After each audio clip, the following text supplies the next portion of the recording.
Dubai telah lama dikenal sebagai pusat kemewahan dan bisnis global.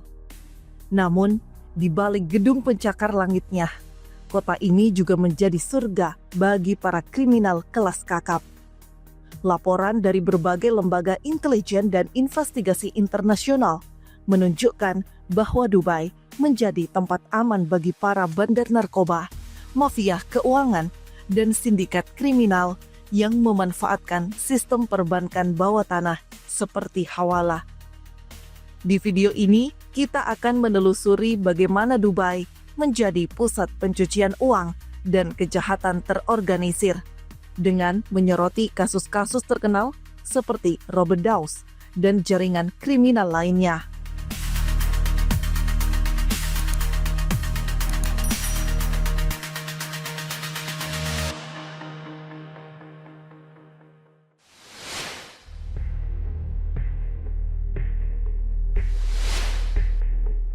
Pada awal milenium, banyak kriminal yang tertarik ke Dubai karena berbagai faktor, seperti tidak adanya perjanjian ekstradisi dengan banyak negara, kebijakan finansial yang longgar, serta zona perdagangan bebas yang memungkinkan transaksi keuangan dengan pengawasan minimal. Salah satu figur kriminal yang memanfaatkan ini adalah Robert Daus, seorang bandar narkoba asal Inggris yang akhirnya masuk dalam daftar Europol sebagai salah satu gangster paling berpengaruh di Eropa. Daus mulai membangun jaringan di Eropa, khususnya di Spanyol dan Belanda, sebelum akhirnya menjadikan Dubai sebagai pusat operasinya. Dengan mendirikan perusahaan seperti Argosta Emirates General Trading dan The English Laundry, ia berhasil menyamarkan transaksi ilegalnya dan menghindari jejak hukum yang bisa menyeretnya ke pengadilan internasional.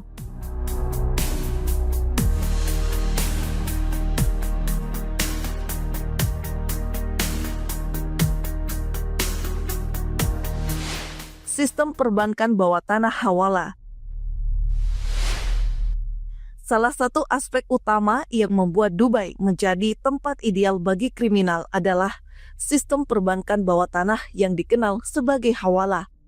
Sistem ini memungkinkan perpindahan uang antar negara tanpa meninggalkan jejak transaksi resmi. Dalam sistem ini, uang tidak benar-benar berpindah secara fisik, tetapi melalui jaringan broker keuangan hawaladar yang mempercayai satu sama lain dengan sistem kata sandi. Karena tidak ada dokumen transaksi yang bisa dilacak, para kriminal dapat dengan mudah memindahkan dana hasil kejahatan mereka ke berbagai negara tanpa risiko terdeteksi oleh otoritas keuangan. Daus menggunakan sistem ini untuk mengelola asetnya yang berasal dari perdagangan narkoba. Bahkan setelah ia ditangkap di Dubai pada tahun 2008 atas permintaan Interpol. Ia berhasil tetap menjalankan bisnisnya dari dalam penjara. Seorang saksi dalam kasusnya mengungkapkan bahwa ia mendapat perlakuan istimewa di penjara, termasuk akses terhadap kartu SIM baru dan bantuan dari rekan-rekannya yang menyamar sebagai pengacara.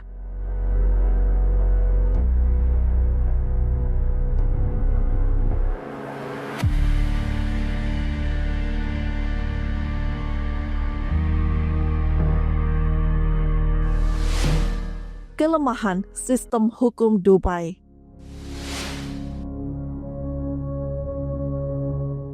Dubai telah lama dikritik karena lemahnya sistem hukum dalam menangani kasus pencucian uang dan ekstradisi kriminal internasional.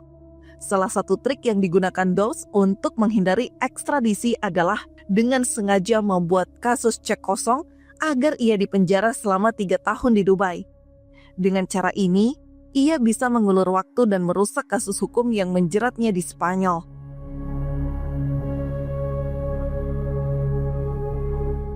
Kasus Daus bukan satu-satunya contoh. Banyak kriminal kelas atas memanfaatkan kelonggaran hukum ini untuk menghindari ekstradisi dan mengamankan aset mereka di Dubai. Bahkan ketika para penegak hukum Eropa berusaha mengordinasikan ekstradisi, mereka seringkali dihadapkan dengan birokrasi yang menghalangi akses ke informasi penting.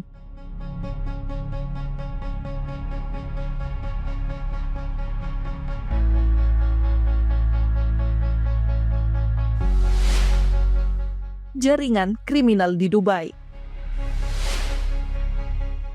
Dubai bukan hanya tempat berlindung bagi individu seperti DOS, tetapi juga menjadi titik temu bagi berbagai kelompok kriminal internasional.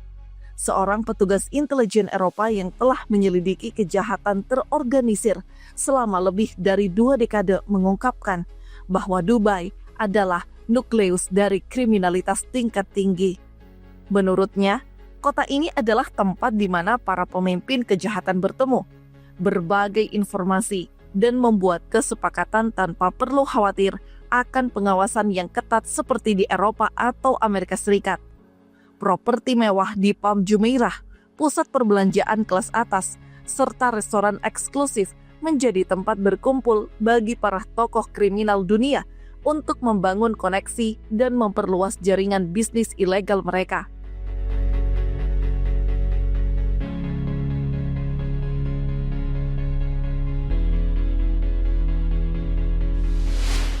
Bukti keterlibatan Dubai dalam pencucian uang. Pada tahun 2020, sebuah laporan dari Carnegie Endowment for International Peace menyoroti bagaimana kebijakan keuangan yang longgar di Dubai memungkinkan masuknya dana ilegal dari berbagai sumber. Laporan tersebut mengungkapkan bahwa keuntungan dari kejahatan terorganisir telah membantu mendukung pertumbuhan pasar properti Dubai dan memperkaya para bankir serta pelaku bisnis di kota tersebut. Sebagai contoh, data terbaru menunjukkan bahwa warga Belanda memiliki lebih dari 1.500 properti di Dubai dengan nilai sekitar 630 juta euro. Hal ini menunjukkan bahwa Dubai tidak hanya menjadi tempat penyimpanan aset bagi para kriminal, tetapi juga menjadi pusat investasi bagi dana hasil kejahatan yang sulit dilacak.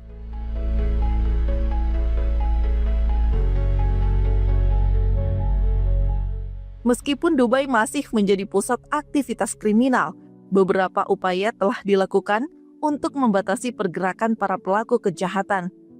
Pada September 2022, otoritas internasional berhasil menangkap Johnny Morrissey, seorang kriminal yang diketahui mencuci sekitar 200 juta euro dalam 18 bulan melalui sistem hawala. Selain itu, Abdullah Al-Falasi, seorang warga negara Uni Emirat Arab, dihukum karena mengelola jaringan penyelundupan uang tunai terbesar di Inggris. Jaringan ini berhasil memindahkan lebih dari 100 juta pound sterling ke Dubai dalam kurun waktu 1 tahun sebelum akhirnya dibongkar oleh Badan Kejahatan Nasional Inggris atau NCA. Namun, meskipun ada beberapa keberhasilan dalam menangkap para pelaku, laporan dari para pejabat intelijen Eropa menunjukkan bahwa Dubai masih jauh dari efektif dalam menangani ekstradisi dan penyitaan aset hasil kejahatan. Dengan semakin banyaknya permintaan ekstradisi yang belum diproses, tampaknya Dubai masih menjadi tempat berlindung bagi banyak kriminal kelas atas.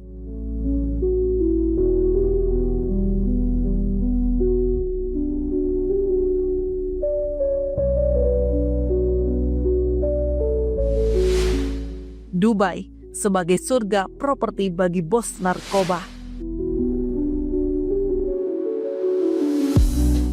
Dubai telah lama dikenal sebagai tempat persembunyian bagi para penjahat internasional.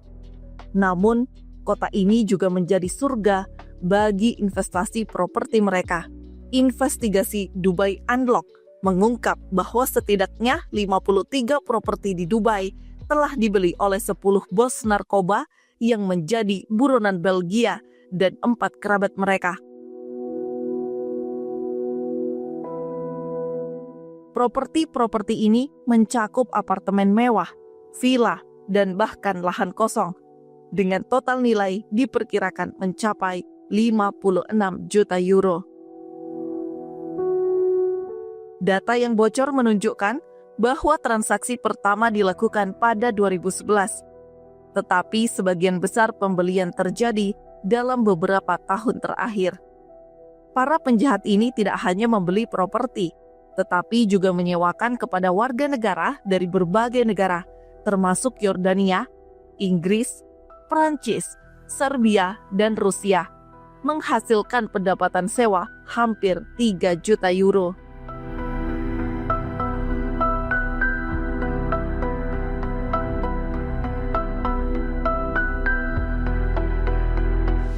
Kasus-kasus menonjol bos narkoba dan properti mewah mereka. Frank G. Frank G adalah salah satu penjahat yang namanya muncul dalam data properti yang bocor.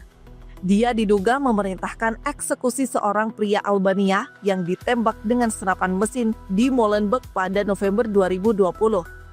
Frank G telah diekstradisi ke Belgia dan dikaitkan dengan 10 properti di Dubai yang semuanya telah dijual.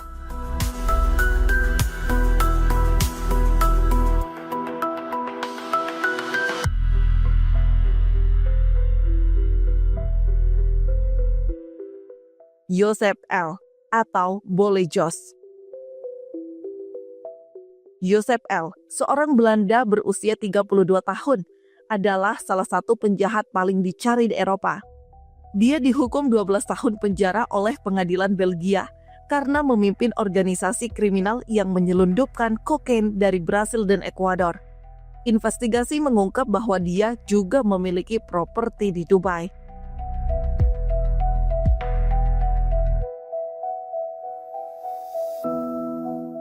Othman Ibi. Othman Ibi, warga Antwerpen, berusia 36 tahun, telah lama dicari oleh Kejaksaan Belgia atas dugaan penyelundupan kokain. Antara 2013 dan 2015, dia membeli 13 properti senilai 8,5 juta euro. 5 apartemen dan 2 villa disewakan, menghasilkan pendapatan sewa setidaknya 360.000 euro.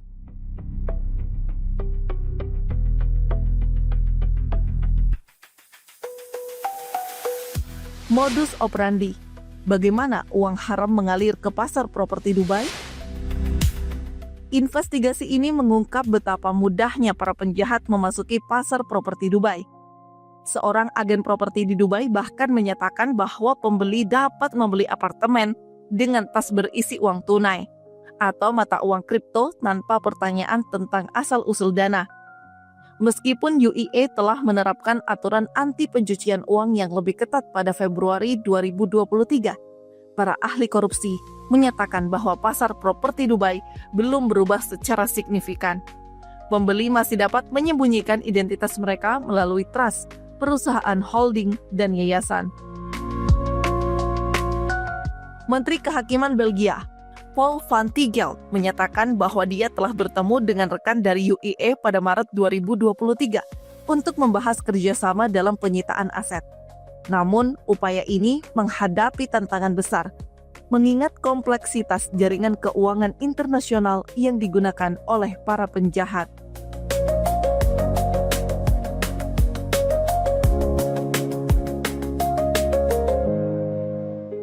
UAE sendiri menyatakan bahwa mereka sangat serius dalam melindungi integritas sistem keuangan global dan bekerja sama dengan mitra internasional untuk menghentikan pendanaan ilegal. Namun, investigasi menunjukkan bahwa masih banyak agen properti yang tidak melaporkan transaksi mencurigakan.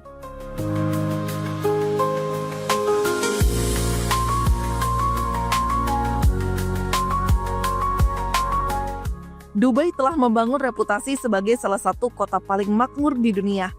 Tetapi di balik kemewahan dan modernitasnya, kota ini juga menjadi pusat kejahatan terorganisir dan pencucian uang.